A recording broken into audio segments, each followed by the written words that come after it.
ಪ್ರಿಯ ವಿದ್ಯಾರ್ಥಿಗಳೇ, ಈ ದಿನ ನಾನು ನಿಮಗೆ ವಿರುಕ್ತಿ, ಜೋಡಿ ನುಡಿ ಮತ್ತು ಅನುಕರಣ ವ್ಯಯದ ಬಗ್ಗೆ ಮಾಹಿತಿಯನ್ನು ತಿಳಿಸ್ಕೊಡ್ತೀನಿ. ಇನ್ನೂವರೆಗೂ ಯಾರೋ ನನ್ನ ಚಾನಲ್ಗೆ ಸಬ್ಸ್ಕ್ರೈಬ್ ಮಾಡ್ಕೊಂಡಿಲ್ವೋ ಪ್ಲೀಸ್ ಸಬ್ಸ್ಕ್ರೈಬ್ ಮಾಡ್ಕೊಳ್ಳಿ ಮತ್ತು ಒಂದು ಬೆಲ್ ಬಟನನ್ನು ಒತ್ತೋದನ್ನು ಮರಿಬೇಡಿ.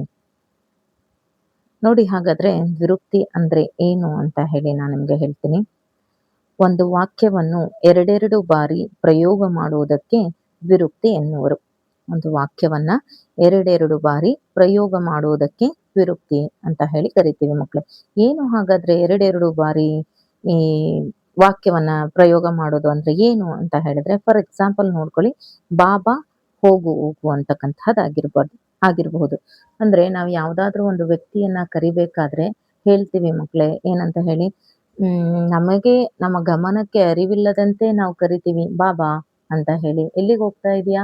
ಬಾಬಾ, ಹೋಗು ಹೋಗು, ನಡೆ ನಡೆ, ತಡಿ ತಡಿ ಅಂತ ಹೇಳಿ ಈ ರೀತಿಯಲ್ಲಿ ವಾಕ್ಯದಲ್ಲಿ ಪದ ಬಳಕೆಯನ್ನ ಮಾಡ್ತೀವಿ.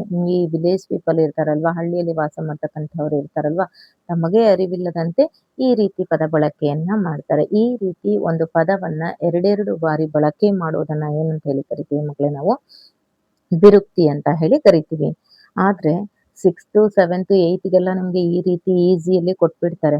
ಬಟ್ 9th 10th ಹೋದಾಗ ನಿಮ್ಗೆ ಈ ರೀತಿ ಪದವನ್ನ ಕೊಡೋದಿಲ್ಲ. ಅದರಲ್ಲೂ ಬೋರ್ಡ್ ಎಕ್ಸಾಮ್ ಅಂತ ಬಂದಾಗ ತುಂಬಾ ಕ್ಲಿಷ್ಟವಾಗಿ ನಿಮ್ಗೆ ಮಾಡ್ತಾರೆ. ಯಾಕಂದ್ರೆ ಸಾಮಾನ್ಯವಾಗಿ ನಿಮ್ಗೆ ವಾಕ್ಯವನ್ನ ಕೊಡೋದಿಲ್ಲ. ಬೋರ್ಡ್ ಎಕ್ಸಾಮ್ ಅಂದ್ರೆ ಸ್ವಲ್ಪ ಡಿಫಿಕಲ್ಟ್ ಆಗಿ ಇರುತ್ತೆ. ಹಾಗಾದ್ರೆ ಯಾವ ರೀತಿ ತಗೊಳ್ತಾರೆ ವಿರುಕ್ತಿಗೆ ಎಕ್ಸಾಂಪಲ್ ಅನ್ನೋದನ್ನು ಕೂಡ ನಾನು ನಿಮ್ಗೆ ಹೇಳ್ಕೊಡ್ತೀನಿ. ಬುಕ್ಕನ್ನ ಬಿಟ್ಟು ಬುಕ್ಕಿಂದ ಆಚೆ ಯಾವುದೇ ರೀತಿಯಾದಂತಹ ಗ್ರಾಮರ್ ಪಾರ್ಟ್ ಬರೋದಿಲ್ಲ ಮಕ್ಕಳೇ. ಬುಕ್ ಒಳಗಡೆನೆ ಇರುತ್ತೆ. ಹಾಗಾಗಿ ನೀವು ಟೆಕ್ಸ್ಟ್ ಬುಕ್ ಅನ್ನ ಓದ್ಬೇಕು. ಇದರದೇ ಆಗಿರ್ತಕ್ಕಂತಹ ಒಂದು ಪುಟದಲ್ಲಿ ಇರುತ್ತೆ, ಅದನ್ನು ಓದ್ಬೇಕು. ನೋಡಿ, ಈಗ ಕಟ್ಟ ಕಡೆಗೆ, ನಟ್ಟ ನಡುವೆ, ಈ ಕಟ್ಟ ಕಡೆಗೆಯನ್ನ ಸ್ಪ್ಲಿಟ್ ಮಾಡಿ ಬರ್ದಾಗ ನೀವ್ ಅನ್ಕೊಳ್ತೀರಾ, ಅಲ್ಲಿ ಕಟ್ಟ ಕಡೆಗೆ ಅಂತ ಬಂದಾಕ್ಷಣ ಮ್ಯಾಮ್ ಹೇಳಿದ್ರು ಕಡೆಗೆ ಕಡೆಗೆ, ಇದು ಯಾವುದು, ಇದು ಕಟ್ಟ ಕಡೆಗೆ ಅಂತ ಹೇಳ್ತೀರಾ. ಕಟ್ಟ ಅಂದ್ರೂ ಕಡೆಗೆನೆ, ಕಡೆಗೆ ಅಂದ್ರೂ ಕಡೆಗೆನೆ. ಇದನ್ನ ಸ್ಪ್ಲಿಟ್ ಮಾಡಿ ಬರ್ಕೊಂಡು ನೀವು ನೋಡ್ಬೇಕು ಮಕ್ಳೇ. ಕಟ್ಟ ಅಂದ್ರೆ ಕಡೆಗೆ ಪ್ಲಸ್ ಕಡೆಗೆ = ಏನಾಗುತ್ತೆ? ಕಟ್ಟ ಕಡೆಗೆ. ನಟ್ಟ ನಡುವೆ, ನಡುವೆ ಪ್ಲಸ್ ನಡುವೆ ಅಂತಕ್ಕಂಥದ್ದು ಏನಾಗುತ್ತೆ? ನಟ್ಟ ನಡುವೆ ಅಂತಕ್ಕಂಥದ್ದಾಗುತ್ತೆ. ತುತ್ತ ತುದಿ, ಇನ್ನೊಂದು ಬಂದು ತುತ್ತ ತುದಿ. ತುದಿ ಪ್ಲಸ್ ತುದಿ ಬಂದು ಏನಾಗುತ್ತೆ? ತುತ್ತ ತುದಿ ಆಗುತ್ತೆ. ಹೀಗೆ ಈ ರೀತಿ ಪ್ರಶ್ನೆಗಳು ಬಂದಾಗ ನಿಮ್ಗೆ ಸ್ವಲ್ಪ ಕ್ಲಿಷ್ಟ ಅನಿಸ್ಬೋದು. ಹಾಗಾದ್ರೆ ನೋಡಿ, ಈಗ ಒಮ್ಮೊಮ್ಮೆ, ಒಮ್ಮೆ ಪ್ಲಸ್ ಒಮ್ಮೆ ಬರ್ತಕ್ಕಂಥದ್ದು ಏನಾಗುತ್ತೆ? ಒಮ್ಮೊಮ್ಮೆ ಆಗುತ್ತೆ. ಹಾಗೇನೆ ಬಿಡಿಸಿ ಬರೆದಾಗ ಒಂದೊಂದು, ಒಂದು ಪ್ಲಸ್ ಒಂದು, ಒಂದೊಂದು, ಎರಡೆರಡು, ಎರಡು ಪ್ಲಸ್ ಎರಡು, ಎರಡೆರಡು, ಹೀಗಾಗುತ್ತೆ ಮಕ್ಕಳೇ. ಹಾಗಾಗಿ ನಿಮ್ಗೆ ಯಾವುದೇ ರೀತಿಯ ಸಾಮಾನ್ಯವಾಗಿದ್ದು ಕೊಟ್ಬಿಟ್ರೆ ನೀವು ಬರೆದ್ ಬಿಡ್ತೀರಾ. ಬಾಬಾ, ಹೋಗು ಹೋಗು, ನಿಲ್ಲು ನಿಲ್ಲು, ತಡೆ ತಡೆ, ನಡೆ ನಡೆ ಅಂತಕ್ಕಂಥದನ್ನ ಕೊಟ್ರೆ ನೀವು ಬರೆದ್ ಬಿಡ್ತೀರಾ. ಯಾಕಂದ್ರೆ ಸೇಮ್ ಹೇಳಿದಾರೆ ಮ್ಯಾಮ್, ದುರುಕ್ತಿ ಅಂದ್ರೆ ಏನು, ಸೇಮ್ ಅಂತ ಹೇಳ್ಬಿಟ್ಟು ಹೇಳಿದ್ದಾರೆ. ಎರಡೆರಡು ಬಾರಿ ಬರ್ತಕ್ಕಂತಹ ಪದ ಬಳಕೆ ಆಗಿದ್ರೆ ಅದನ್ನ ದ್ವಿರುಕ್ತಿ ಅಂತ ಹೇಳಿ ಕರಿತೀವಿ ಅಂತ ಅನ್ಕೊಳ್ತೀರಾ. ಬಟ್ ನಿಮ್ಗೆ ಬರ್ತಕ್ಕಂತಹದ್ದು ಈ ಪ್ಯಾಟರ್ನ್ ಅಲ್ಲಿ 10th ಸ್ಟ್ಯಾಂಡರ್ಡ್ಗೆ ಬರ್ತಕ್ಕಂತಹದ್ದು ಈ ರೀತಿಯಲ್ಲಿ. ಏನು ಅದು ಅಂತ ಅಂದ್ರೆ, ಕಟ್ಟ ಕಡೆಗೆ ಆಗಿರ್ಬೋದು, ನಟ್ಟ ನಡುವೆ ಆಗಿರ್ಬೋದು, ತುತ್ತ ತುದಿ ಆಗಿರ್ಬೋದು, ಒಮ್ಮೊಮ್ಮೆ ಆಗಿರ್ಬೋದು, ಒಂದೊಂದು ಆಗಿರ್ಬೋದು, ಎರಡೆರಡು ಆಗಿರ್ಬೋದು. ಈ ರೀತಿಯಲ್ಲಿ ನಿಮ್ಗೆ 10th ಬೋರ್ಡ್ ಎಕ್ಸಾಮ್ಗೆ ಕ್ವೆಶನ್ಸ್ ಬರುತ್ತೆ. ಹಾಗಾಗಿ ನೀವು ಇದನ್ನ ಚೆನ್ನಾಗಿ ನೀವು ಪ್ರಾಕ್ಟೀಸ್ ಮಾಡ್ಕೊಂಡಿರ್ಬೇಕು. ಎರಡೆರಡು ಬಾರಿ ಯಾವುದು ಬರುತ್ತೆ, ಸ್ಪ್ಲಿಟ್ ಮಾಡಿ ಬರೆದಾಗ ಇದು ಏನು ಅಕ್ಷರ ಆಗುತ್ತೆ ಅನ್ನೋದ್ರ ಬಗ್ಗೆ ನಿಮ್ಗೆ ಅರಿವಿರ್ಬೇಕು ಮಕ್ಕಳೇ. ಹಾಗಾಗಿ ಇದನ್ನೆಲ್ಲವನ್ನ ನಾವು ಮಾತನಾಡುವ ಬರದಲ್ಲಿ ಯಾವಾಗ ಎರಡೆರಡು ಪದವನ್ನ ಒಂದೇ ಬಾರಿಗೆ ನಾವು ಬಳಕೆಯನ್ನ ಮಾಡ್ತೀವೋ ಅದನ್ನ ಏನಂತ ಹೇಳಿ ಕರಿತೀವಿ? ನಾವು ವಿರುಕ್ತಿ ಅಂತ ಹೇಳಿ ನಾವು ಕರಿತೀವಿ. ಈಗ ವಿರುಕ್ತಿ ನಿಮ್ಗೆ ಅರ್ಥ ಆಗಿದೆ ಅಂತ ಹೇಳಿ ತಿಳ್ಕೊಳ್ತೀನಿ. ಯಾಕಂದ್ರೆ ಇದಕ್ಕೆ ಏನಿರುತ್ತೆ, 1 ಮಾರ್ಕ್ಸ್ಗೆ ಕ್ವೆಶನ್ ಏನಾಗಿರುತ್ತೆ, ಇದ್ರ ಒಳಗಡೆ ಇದ್ದೇ ಇರುತ್ತೆ ಮಕ್ಕಳೇ. ಹಾಗಾಗಿ ಚೆನ್ನಾಗಿ ನೀವು ತರೋಲಿ ಇದನ್ನ ಪ್ರಾಕ್ಟೀಸ್ ಅನ್ನ ಮಾಡ್ಕೊಳ್ಳಿ. ಇದರಲ್ಲಿ ಸುಮಾರು ರೀತಿಯಾದಂತಹ ಎಕ್ಸಾಂಪಲ್ಸ್ ಇದೆ. ಈ ರೀತಿಯಲ್ಲಿ ನೋಡ್ಕೊಂಡ್ಬಿಟ್ರೆ ಸಾಕು, ನಿಮ್ಗೆ ಗೊತ್ತಾಗ್ಬಿಡುತ್ತೆ ಯಾವುದು ಅಂತ ಹೇಳ್ಬಿಟ್ಟು. ನೆಕ್ಸ್ಟ್ ಹಾಗಾದ್ರೆ ಇರ್ತಕ್ಕಂತಹದ್ದು ಯಾವುದಿದೆ? ಜೋಡಿ ನುಡಿ ಅಂತಕ್ಕಂತಹದ್ದಿದೆ. ನೋಡ್ಕೊಳ್ಳಿ ಹಾಗಾದ್ರೆ, ಈ ಜೋಡಿ ನುಡಿ ಅಂದ್ರೆ ಏನು ಅಂತ ಹೇಳಿ.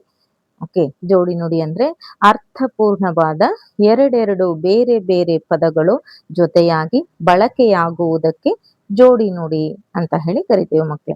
ಏನು ಅರ್ಥಪೂರ್ಣವಾದ ಎರಡು ಬೇರೆ ಬೇರೆ ಪದಗಳು ಜೊತೆ ಜೊತೆಯಾಗಿ ಬಳಕೆ ಆಗುವುದಕ್ಕೆ ಜೋಡಿ ನುಡಿ ಅಂತೀವಿ. ಏನು ಹಾಗಾದ್ರೆ ಆ ಪದ ಬಳಕೆ ಅಂತಂದ್ರೆ ತಿಂಡಿ ತೀರ್ಥ ಆಗಿರ್ಬೋದು, ಮನೆ ಮಠ ಆಗಿರ್ಬೋದು, ಹಗಲು ರಾತ್ರಿ ಆಗಿರ್ಬೋದು, ಇದನ್ನ ಏನಂತ ಹೇಳಿ ಕರಿತೀವಿ ಜೋಡಿ ನುಡಿ.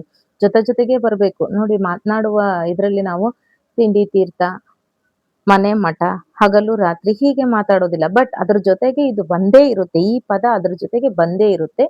ಎರಡೂ ಪದಗಳು ಏನಾಗಿರುತ್ತೆ, ಅರ್ಥ ಕೆಡದಂತೆ ಇರುತ್ತೆ. ಟೈಮ್ಸ್ ಒಂದು ಪದಕ್ಕೆ ಅರ್ಥ ಇರುತ್ತೆ, ಇನ್ನೊಂದು ಪದಕ್ಕೆ ಅರ್ಥ ಇರೋದಿಲ್ಲ. ಅಂತಹದನ್ನು ಕೂಡ ನಾವೇನಂತ ಹೇಳಿ ಕರಿತೀವಿ ಜೋಡಿ ನುಡಿ ಅಂತ ಹೇಳಿ ಕರಿತೀವಿ ವಿದ್ಯಾರ್ಥಿಗಳೇ. ಹಾಗಾದ್ರೆ ಅದು ಯಾವುದು? ಈಗ ನಿಮ್ಗೆ ತಿಂಡಿಗೂ ಅರ್ಥ ಇದೆ, ತೀರ್ಥಕ್ಕೂ ಅರ್ಥ ಇದೆ, ಮನೆಗೂ ಅರ್ಥ ಇದೆ, ಮಠಕ್ಕೂ ಅರ್ಥ ಇದೆ, ಹಗಲಿಗೂ ಅರ್ಥ ಇದೆ, ರಾತ್ರಿಗೂ ಅರ್ಥ ಇದೆ. ಹಾಗಾದ್ರೆ ಹಳ್ಳಿಯ ಭಾಷೆಯಲ್ಲಿ ಮಾತಾಡ್ತಾರೆ ಆಟ ಗೀಟ ಮುಗಿತಾ ಅಂತ ಹೇಳಿ ಕೇಳ್ತಾರೆ. ಯಾವುದು ಆಟ ಗೀಟ ಮುಗಿತಾ ಅಂತ ಹೇಳಿ ಕೇಳ್ತಾರೆ. ಆಟಕ್ಕೆ ಅರ್ಥ ಇದೆ, ಗೀಟಕ್ಕೆ ಯಾವ ರೀತಿಯಾದಂತಹ ಅರ್ಥವಿದೆ?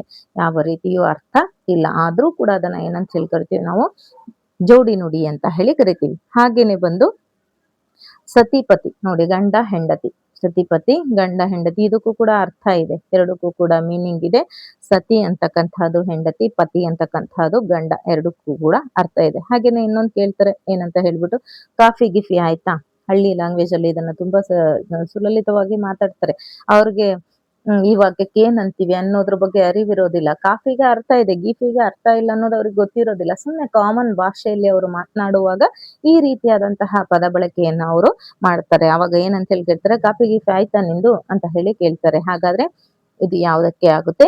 ಜೋಡಿ ನುಡಿಗೆ ಕೂಡ ಆಗುತ್ತೆ. ಹಾಗಾದ್ರೆ ತಿಂಡಿ ಗಿಂಡಿ ಮೇಲೆ ನೋಡಿದ್ವಿ ನಾವು, ತಿಂಡಿ ತೀರ್ಥ. ತಿಂಡಿಗೆ ಅರ್ಥ ಇದೆ, ತೀರ್ಥಕ್ಕೂ ಕೂಡ ಅರ್ಥ ಇದೆ. ಬಟ್ ಇದು ಯಾವ್ದಿದು? ತಿಂಡಿ ಮತ್ತೆ ಗಿಂಡಿ. ತಿಂಡಿ ಗಿಂಡಿ ಆಯ್ತಾ ಅಂತ ಕೇಳ್ತಾರೆ. ಆಗ ಕೇಳುವಾಗ ತಿಂಡಿಗೆ ಅರ್ಥ ಇದೆ, ಗಿಂಡಿಗೆ ಯಾವುದೇ ರೀತಿಯಾದಂತಹ ಅರ್ಥ ಇಲ್ಲ ಮಕ್ಳು. ಹಾಗಾಗಿ ಈ ರೀತಿಯ ಒಂದು ಪದವನ್ನ ಏನಂತ ಹೇಳಿ ಕರಿತೀವಿ ಜೋಡಿ ನುಡಿ ಅಂತ ಹೇಳಿ ಕರಿತೀವಿ. ನಿಮ್ಗೆ ಜೋಡಿ ನುಡಿ ಚೆನ್ನಾಗಿ ಅರ್ಥ ಆಗಿದೆ ಅಂತ ಹೇಳಿ ಅನ್ಕೊಳ್ತೀನಿ.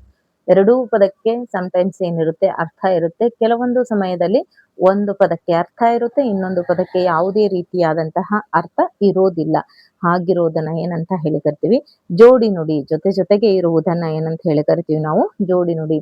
ಇದು ಹಳ್ಳಿಯಲ್ಲಿ ಇರ್ತಕ್ಕಂತಹ ಮಕ್ಕಳಿಗೆ ಬಹುಬೇಗ ಅರ್ಥ ಆಗುತ್ತೆ ಅಂತ ಹೇಳಿ ಅನ್ಕೊಳ್ತೀನಿ. ಯಾಕಂದ್ರೆ ಸಿಟಿಯಲ್ಲಿ ಓದ್ತಕ್ಕಂತಹ ಮಕ್ಕಳಿಗೆ, ಇಂಗ್ಲಿಷ್ ಮೀಡಿಯಂ ಅಲ್ಲಿ ಓದ್ತಕ್ಕಂತಹ ಮಕ್ಕಳಿಗೆ ಸ್ವಲ್ಪ ಮಟ್ಟಿಗೆ ಕಷ್ಟ ಆಗ್ಬೋದು. ಯಾಕಂದ್ರೆ ದಿನನಿತ್ಯ ಪದ ಬಳಕೆಯಲ್ಲಿ ಹಳ್ಳಿಗರು ಮಾತನಾಡೋದ್ರಿಂದ ಇದು ಅವ್ರಿಗೆ ಈಸಿ ಆಗುತ್ತೆ. ಸಿಟಿಯಲ್ಲಿ ಮಾತನಾಡೋರ್ಗೆ ಸ್ವಲ್ಪ ಇದು ಕಷ್ಟ ಆಗ್ಬಹುದು. ಬಟ್ ಇದನ್ನ ಚೆನ್ನಾಗಿ ನೀವು ನೋಡ್ಕೊಂಡ್ರೆ ಬರಿತಕ್ಕಂತಹದ್ದೇನು ಕಷ್ಟ ಅನ್ಸೋದಿಲ್ಲ. ಯಾಕಂದ್ರೆ ಇದು 1 ಮಾರ್ಕ್ಸ್ಗೆ ಇದ್ದೇ ಇರುತ್ತೆ ಮಕ್ಕಳೇ.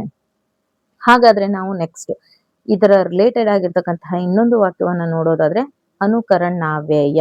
ಅನುಕರಣಾವ್ಯಯ ಅಂದ್ರೆ ಏನು? ಹಾಗಾದ್ರೆ ಯಾವುದಕ್ಕೆ ಅನುಕರಣಾವ್ಯಯ ಅಂತ ಹೇಳಿ ಕರಿತೀವಿ? ಈ ಇದರಲ್ಲಿ ಮಕ್ಕಳ ನೀವು ತುಂಬಾ ಚೆನ್ನಾಗಿ ನೆನಪಲ್ಲಿ ಇಟ್ಕೋಬೇಕಾಗಿರ್ತಕ್ಕಂಥದ್ದು ಯಾವುದು? ಸೌಂಡ್ ಅನ್ನ ನೀವು ಚೆನ್ನಾಗಿ ನೆನಪಲ್ಲಿ ಇಟ್ಕೋಬೇಕು. ಅನುಕರಣಾವ್ಯಯ ಮೀನ್ಸ್ ಸೌಂಡ್ ಅನ್ನ ಆಲಿಸ್ತಕ್ಕಂತಹದ್ದು, ಕೇಳಿಸ್ಕೊಳ್ತಕ್ಕಂತಹದ್ದು. ಈ ಸೌಂಡ್ ಬೇಸ್ ಮೇಲೆ ಇದನ್ನ ನೀವು ಕಂಡು ಹಿಡ್ಕೋಬೇಕು. ಇದು ಅನುಕರಣಾವ್ಯಯ ಅಂತ ಹೇಳಿ. ಹೇಗೆ? ಫಾರ್ ಎಕ್ಸಾಂಪಲ್, ಸರಸರ ಹಾವು ಸರಸರನೆ ಸರಿದಿತ್ತು. ಸರಸರ ಅನ್ನೋದ್ರಲ್ಲಿ ಸೌಂಡ್ ಬರ್ತಾ ಇದೆ.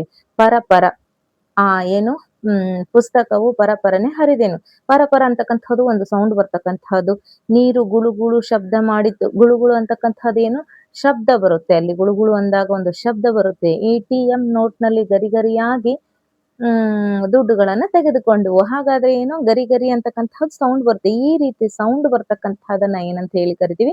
ಅನುಕರಣಾವ್ಯಯ. ನೀವ್ ಅನ್ಕೋಬಹುದು ದ್ವಿರುಕ್ತಿ ಮತ್ತೆ ಅನುಕರಣಾವ್ಯಯ ಸೇಮ್ ಆಗಿ ಇರುತ್ತೆ, ಸ್ವಲ್ಪ ಮಟ್ಟಿಗೆ ಸೇಮ್. ಯಾಕಂದ್ರೆ ಅದರಲ್ಲಿ ಎರಡೆರಡು ಪದಗಳು ಬಳಕೆ ಆಗುತ್ತೆ, ಇದ್ರಲ್ಲೂ ಎರಡೆರಡು ಪದಗಳಿರುತ್ತೆ. ಬಟ್ ಇದರಲ್ಲಿ ನೀವೇನನ್ನ ಕಂಡ್ಕೋಬೇಕು ಮಕ್ಳೇ?